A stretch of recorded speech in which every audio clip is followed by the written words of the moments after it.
Welcome back to the shop. I'm Dave, and this week I'm working at putting together some of the loose ends underneath this 1952 Dodge M37. Since last week's episode, I finished welding in the rest of these fenders and sanding them down so that I'll hit them with a little bit of body fill, and I'll get that ready for some body fill so it'll be closer to get painted. And also coming around to the back of this truck here, I've been working at putting some brake lines in for the back, my flex hose, and also my parking brake cables here. And they've started to make the migration to the front.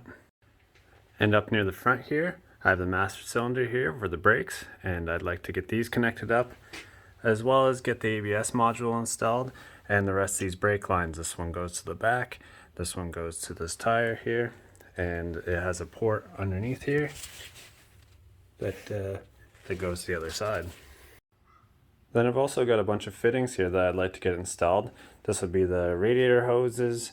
I got a bunch of heater hoses here, provisions to hook up the automatic transmission cooling system, and then of course I'd like to install the AC lines as well as the AC condenser here up on the front of this.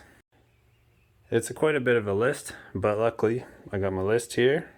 I got an ABS module to install, some brake lines, condenser lines, radiator hoses, heater hoses, cooling lines. I want to get the HVAC box out of the front of the cab here so I can put a new evaporator core in, as well as a blower motor. And hopefully, if I have some time, maybe I'll tackle this a bit later, is getting the transfer linkage and shifter installed inside of the cab. So what I have here is the painted ABS module. This module was a bit of a trick to figure out where to mount it at, because it is about the size of my hand. And when I come over to this truck here, it used to sit on the front fender of the Ram, but the front fender of the M37 is open to the air, so I'd like to get underneath the hood, but there's not a lot of space to put literally anything in here. I could put it back here, but I really don't want to look at it back there, nor detract from the look of this valve cover going backwards. So the plan for this mount here for the ABS module and proportioning valve is to sit right here on the frame where I've previously tapped 2 holes in there, and it'll sit there, and when I'll get the brake line sorted in. So without any more delay, let's get to work.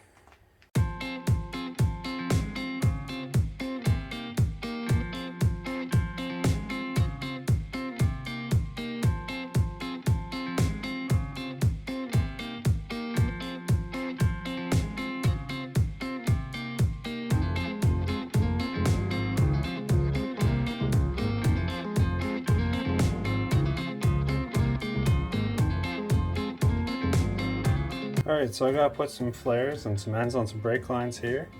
So I got my flaring tool, and these are 3/16 copper nickel alloy.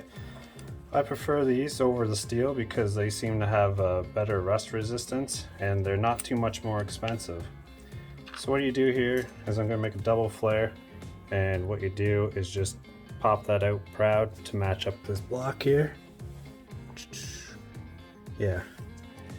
And that's a pretty good marker where how far it's going to stick out. You tighten her up, and then if you get as much use on yours as I do, you probably won't have this wing nut here. So I just put a little nut on.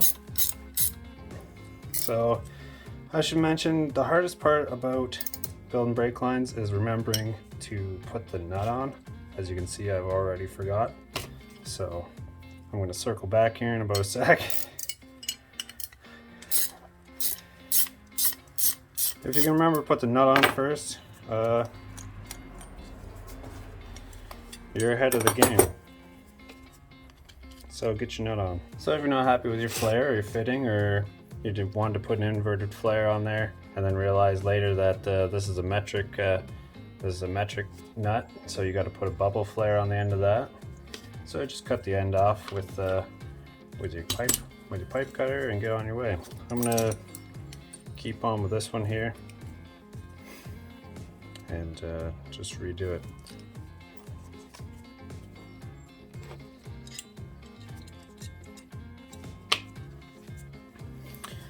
Practice makes perfect.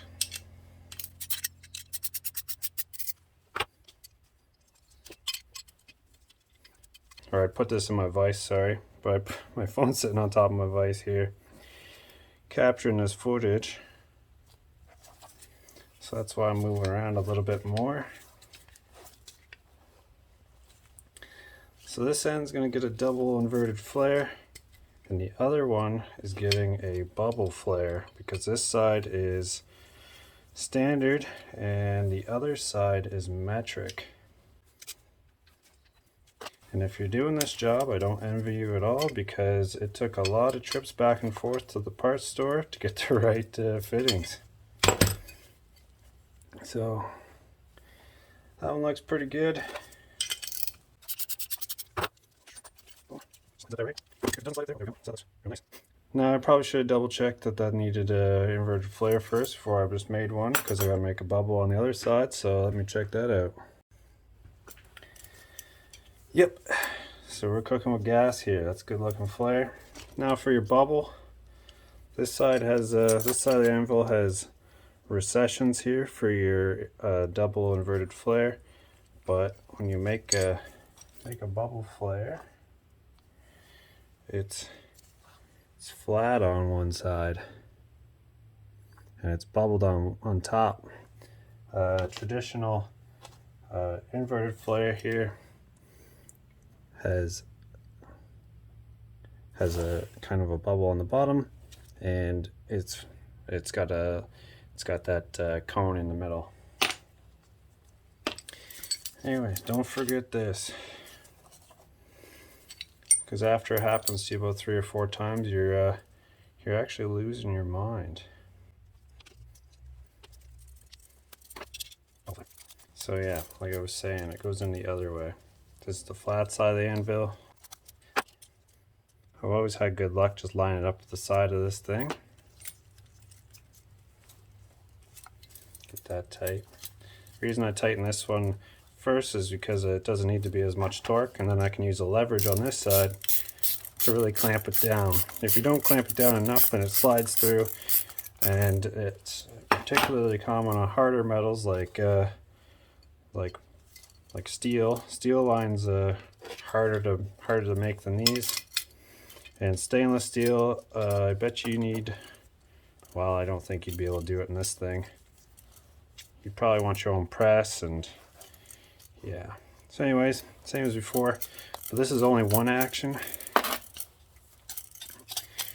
Just bring her all the way. I don't know what happened there. Hopefully I didn't break it, because I got shit to do today.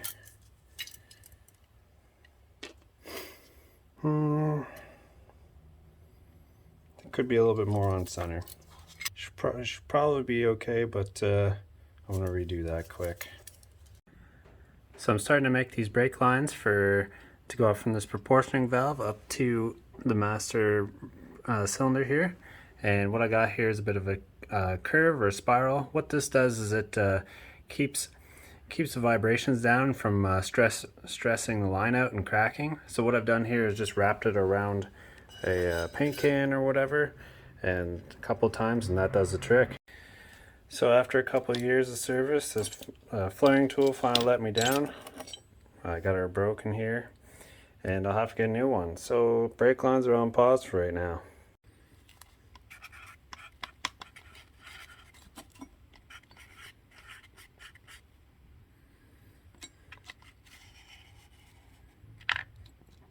Alright, pivoting, I'm going to start working on the radiator hoses. What I got here is I think it's made by Gates. It's just a flexible radiator hose, and I got it on about the right length after a couple of tries. Back and forth, we'll get longer ones and shorter ones, but this one will be the easy one. The lower rad hose, which is down here, I need to get this attached over here. This is on the block here. And what I got is the stainless steel mandrel bent piece of 1 3/4 tube. My plan is to fire that in there. So I'll have to likely take this this big fender off here and to get closer access to it, and then I'll go from there. But before I take that fender off, I should see if I can get this AC receiver dryer to fit. My limitations here with the fender, I'd like to be a little bit farther down, And as you can see, it doesn't quite match up. This would be more ideal. I don't know if I can mount this on an angle or not, but I might be able to bend that pipe down a little bit so everything stays up and down here. So I've tried to move this arm down a little bit, try to bend it a little, but it's made of steel and it's hard to make that bend, so it'll be slightly off of straight vertical. I'll have to see if that's okay, if that's acceptable. If anyone knows, let me know, but I think being about 25 degrees off of vertical, we'll try it.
So I was getting ready to button this up. This is the intake inlet water, and this is the provision for both the heater hose and the automatic transmission cooler. And what happens here is this is supposed to just hang out here, and one goes up to the heater hose and one goes out to the automatic transmission cooler. Now this is half-inch NPT, and unfortunately this looks like it's 3/4, so that's not going to fit. And I could probably put an adapter on it, but then I went to look at it and there's not a whole lot of space there between the inlet and the oil filter here, so I won't be able to make anything longer. I think what I'm going to try to do here is weld this to that, because I don't want to order another one of these because they're kind of too expensive for what they are. So anyways, I'm gonna see if I can weld these together and go from there.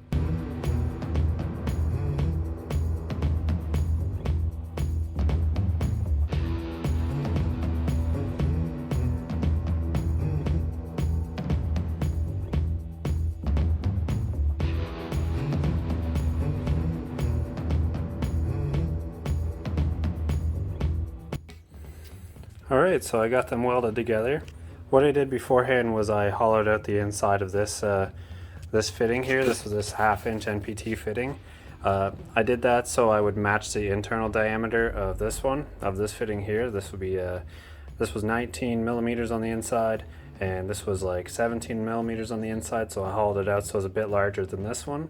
That way I can get more flow through this, and then these two smaller fittings will get more flow than if you just ran the half-inch NPT by itself. So I'll wait for that to cool off and get a little paint on it and then get it installed.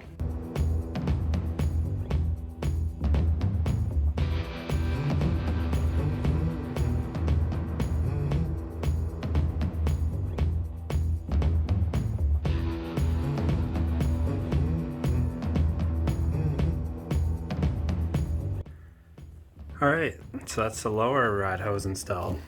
I had to install the clamps from the bottom there because there wasn't enough space to get anything in here. So that's what it looks like at the bottom. And then up top here, I got the flex hose in with these clamps. I'm preferring these clamps to the regular gear clamps because they hold better and they don't wear out as easily.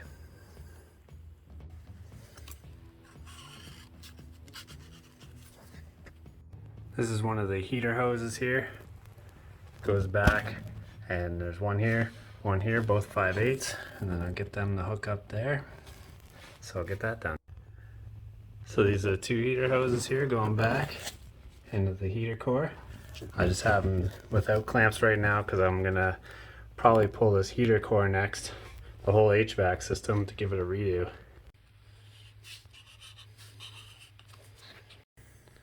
Alright, now I'm going to mount the AC condenser in the front of this vehicle and then tie it in with these lines. So if you've been following along with the build, you know the front end of this truck is very compact. I got the intercooler in here, which just misses the radiator down here. And then now on the back of the radiator, I got this fan. And then everything is just interlocked just ever so slightly so it misses each other. So it's quite tight in here. Anyways, I want to put this AC condenser in, and the grill is right here, this bar. So what I'm going to do here is cut out this horizontal bar from the top and bottom just to the back of these vertical bars here, and that'll give me enough space to sneak this condenser in. So stay tuned, I'm going to figure that out.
Alright, the AC condenser's in. Got her tacked in on each side here. And then I also made sure that I can get a socket in there on each side.